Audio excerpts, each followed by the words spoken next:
የአማራ ህዝብ ሲደርስበት የነበረ ጥቃትና አሁንም አልፎ በተለያየ መልኩ የሚከሰተው ችግር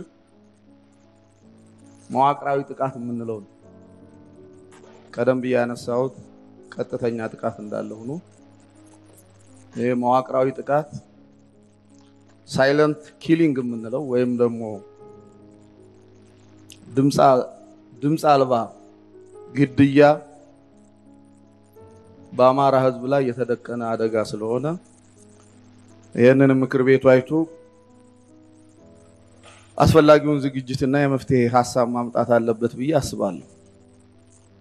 በዘመነ ኢህአዴግ ጊዜ የነበረው ቢያንስ 2 እና 3 ጉዳዮችን ማየት እንችላለን።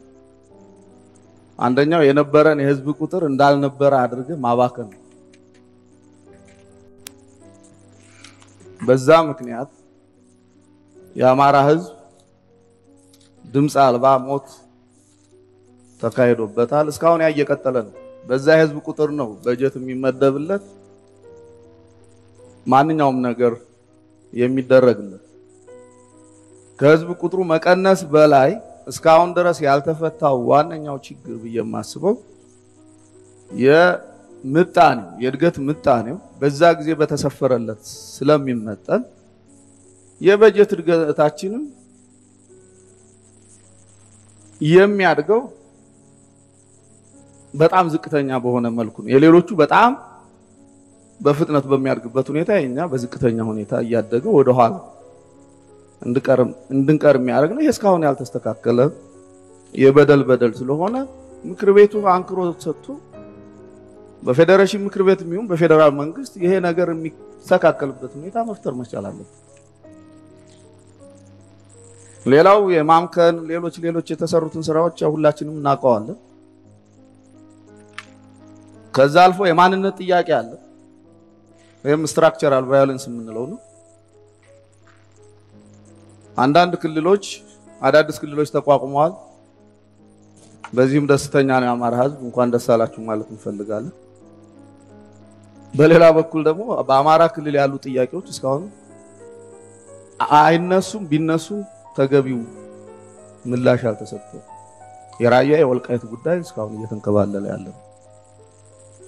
በጣም የሚገርመው ሁኔታ ጥያቄውን አለመመለስ ብቻ ሳይሆን የተከበሩ የምክር ቤት አባል ከደቡብ ጎንደር እንዳነሱት በጀት እንኳን አይሰጠው የተፈረደበት ህዝብ ሆኗል ማለት ነው። የመዋቅራዊ ጥቃት ሲመረው አማራን አትምረጥ ማለት ነው። እስኪ ተማረር፣ በጀትም አይሰጥም፣ ምንም አይሰጥም። አማራ ነኝ ካልክ ዝም ብለህ ስትጮህ ኑር የሚል ነው። እንግዲህ በቀጥታም ይሁን በተዘዋዋሪ ለዛ ህዝብ መልስ እየተሰጠ ያለ ይሄ ካልተስተካከለ ከመዋቅራዊ ጥቃቶች ውስጥ አንዱ ተደርጎ መወሰድ ያለበት ነው ብዬ አምናለሁ። ያው የኢኮኖሚ ፍትሃዊነት የምናውቀው ነው። እስካሁን የተመለሰ ነገር አለ። በመሰረተ ልማት በፌደራል የግንባታ ስራዎች የፌደሬሽን ምክር ቤት ከስንት ዓመት በፊት ወስኗል። የተዛባ የመሰረተ ልማትና የኢኮኖሚ የማህበራዊ ስርጭት እንዳለ እስካሁን ድረስ ያንን ያረመ ስራ አልተሰራም።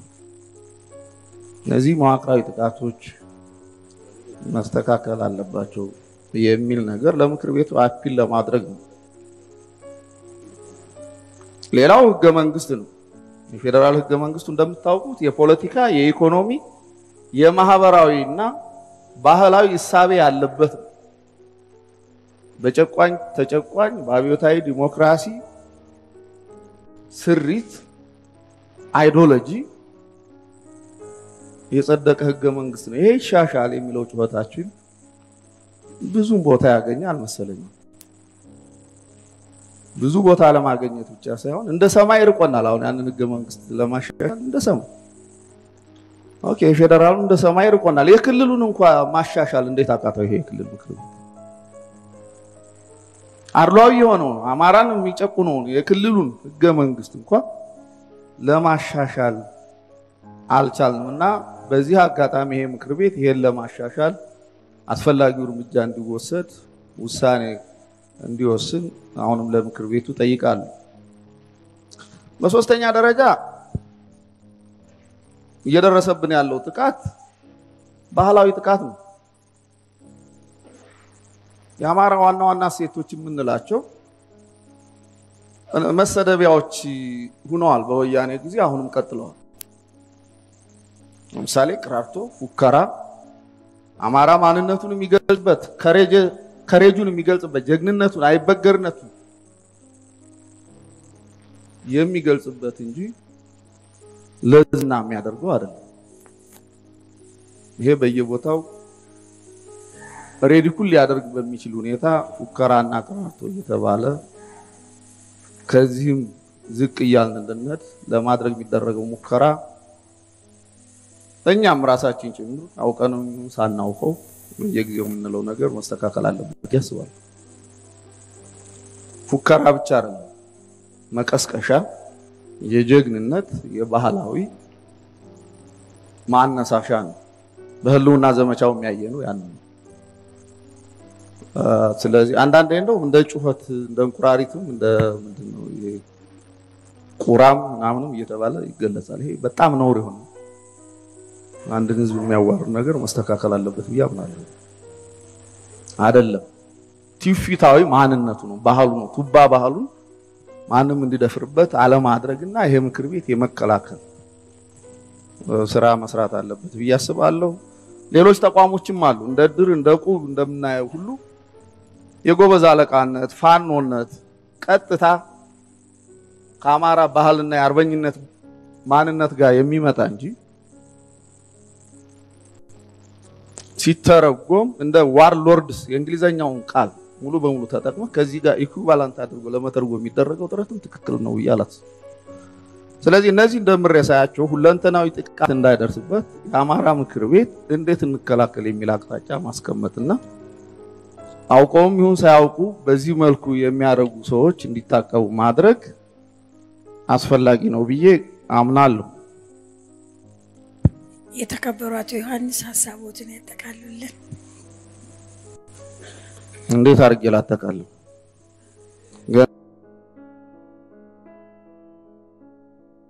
አመሰግናለሁ። አጠቃልላለሁ። መጀመሪያም ረፍት እየደረሰ ነበር የተናገርኩት ለዛ ሆኗል። በኢኮኖሚ የማክሮ ኢኮኖሚ ኢንዲኬተርስ መጠቀስ አለባቸው ነበረባቸው።